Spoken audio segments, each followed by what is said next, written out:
Hello et bienvenue à ce nouveau numéro de la Minute Arthur. Aujourd'hui, nous parlons du monde des si. Toutes les excuses sont bonnes si on est engagé à rester dans la médiocrité.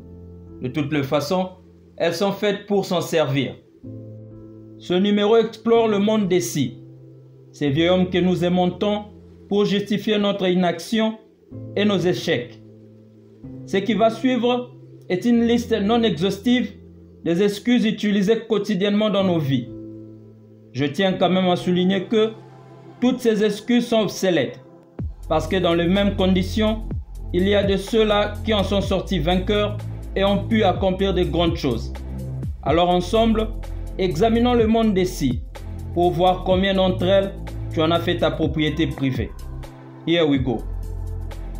Si j'avais une femme et des enfants, si j'avais de l'argent, si j'avais une bonne éducation, si j'avais un boulot, si j'étais en bonne santé, si seulement j'avais le temps, si le temps m'était favorable, si les autres pouvaient me comprendre, si les conditions autour de moi étaient bonnes, si je pouvais tout reprendre à zéro, si je n'avais pas peur de ce que les autres diront de moi, s'ils m'avaient donné une chance, si rien ne m'avait stoppé, si seulement j'étais jeune ou si seulement j'étais plus âgé, si seulement je pouvais faire ce que je voulais, si j'étais né riche, si j'avais les bons collaborateurs, si j'avais les talents de telle ou telle autre personne, si je pouvais avoir confiance en moi, si j'avais saisi les opportunités du passé, si je pouvais épargner, si mon patron n'était pas contre moi, si j'avais quelqu'un pour m'aider, si ma famille m'avait soutenu,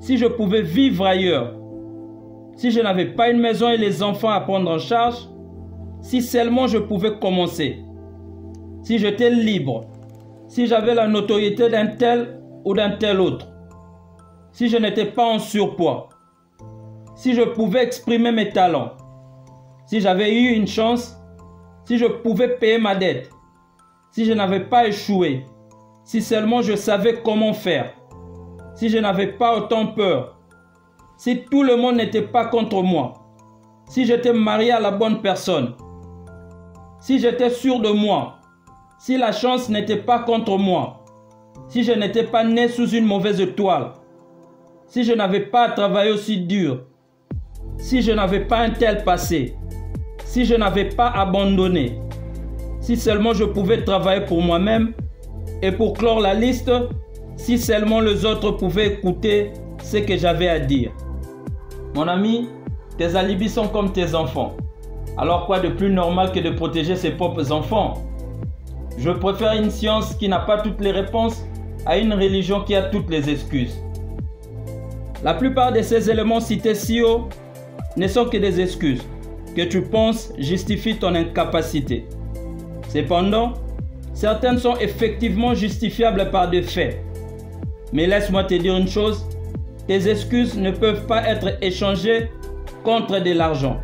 De ces faits, elles ne valent rien sur le marché économique. Le chèque et la réussite sont deux faces d'une même pièce, dit-on. Alors puisque tu connais toutes les raisons de ton échec ou de ton inactivité, je t'invite à tourner la pièce dans l'autre sens et de découvrir comme par enchantement le remède contre tous tes maux. Aie le courage de te regarder exactement comme tu es et tu découvriras ce qui ne va pas avec toi afin de le changer. Alors tu pourras apprendre de tes erreurs et en tirer profit pour un lendemain meilleur. Les habitudes sont difficiles à changer, spécialement quand elles nous servent de justification pour ce que nous faisons. Mais retiens ceci, le monde est intéressé à savoir une chose et une seule.